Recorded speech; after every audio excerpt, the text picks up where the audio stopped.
Prešov chce meniť zaužívané rozdelenie volebných obvodov. Neboli totiž určené spravodlivo. V niektorých častiach stačilo na zvolenie menej hlasov. Samosprávu na to upozornil verejný ochranca práv.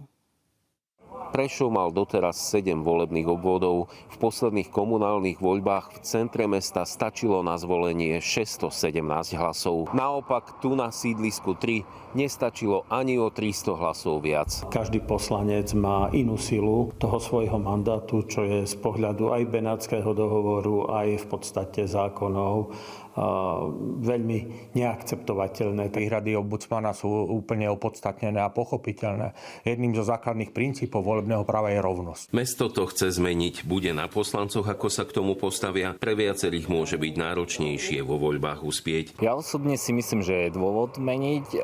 Otázka je, že či sa nájde väčšina v mestskom zastupiteľstve a či to neostane po starom. Osobne by som išiel na ich mieste tou cestou zmeny a myslím, že by to mohol oceniť v konečnom dôsledku aj volič. Primátor Prešova avizuje, že ak by sa poslanci rozhodli schváliť doterajšie volebné obvody, uznesenie zrejme nepodpíše. Podľa ombudsmana to môže riešiť aj prokuratúra a súd. Samozrejme, ja nemôžem donútiť samosprávu, je to už taká ústavná zodpovednosť voči ich voličom, že ich hlas nebude rovný. Zmena čaká zrejme aj kraj. Okrem iného chcú samosprávy v okrese Prešov 2 volebné obvody na miesto jedného. V prvom by bolo krajské mesto, v druhom zvyšok okresu. Rozumiem aj postoju starostov v okrese. Chcú mať silnejší mandát. V meste Prešov je okolo 80 000 obyvateľov a mimo mesta Prešov je takmer identický počet. Aj v tomto prípade bude rozhodnutie na poslancoch. Budeme rozprávať aj s predsedami klubov, aby si uvedomili, že musíme tie čísla zreálniť. Problém je možno to, že o svojej budúcnosti hlasujú samotní poslanci. Robert Latta, Slovenská televízia.